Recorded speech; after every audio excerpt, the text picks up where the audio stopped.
Hello, and thank you for inviting me to be part of the 30th anniversary celebrations. I'm really honoured. I'm recording this in the middle of the coronavirus lockdown period, and I sincerely hope you manage to get together in October in person to celebrate. It's been a really tough time for everyone.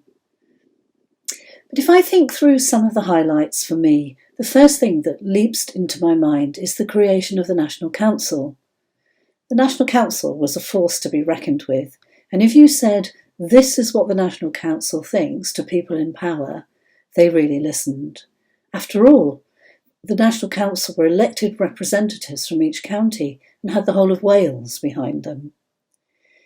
And we started to get some very talented people on the council, especially the chairs, people like Glenn Walker, Sophie Hinksman, Lucy Hinksman, Darren Locke, and they began to inspire others who thought, I could do that.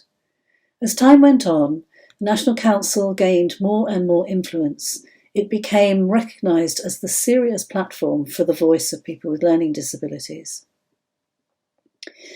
There was one element of my job that I found particularly challenging, and that was the first LADAG. Jane Hutt was the minister at the time, and she wanted the group to be co-chaired by someone with a learning disability. At the start, it was like climbing a mountain, really tough. There were so many difficult things on the agenda. But when Glenn Walker became co-chair, there was a sudden shift. He and the other co-chair, David Fells, got on really well, and David spent a lot of time with Glenn talking around subject matter that was coming up at the meeting. Glenn has a really good memory. He was sharp and funny, and LADAG seemed to really enjoy being chaired by him. You could see the change in people around the table. It really mattered to them what we and our members thought. Our place at the table had become valued a lot and rooted for the future. The day Glenn stepped down, he had a huge clap from LADAG. It was unexpected, spontaneous, warm, and very genuine.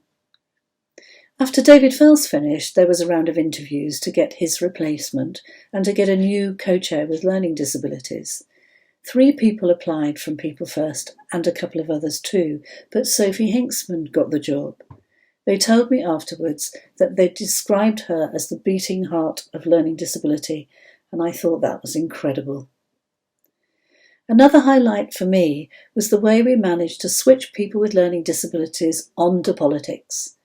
Our members seemed more interested in politics than the general public and more knowledgeable. We ran the leadership programme, and it was that really made the difference.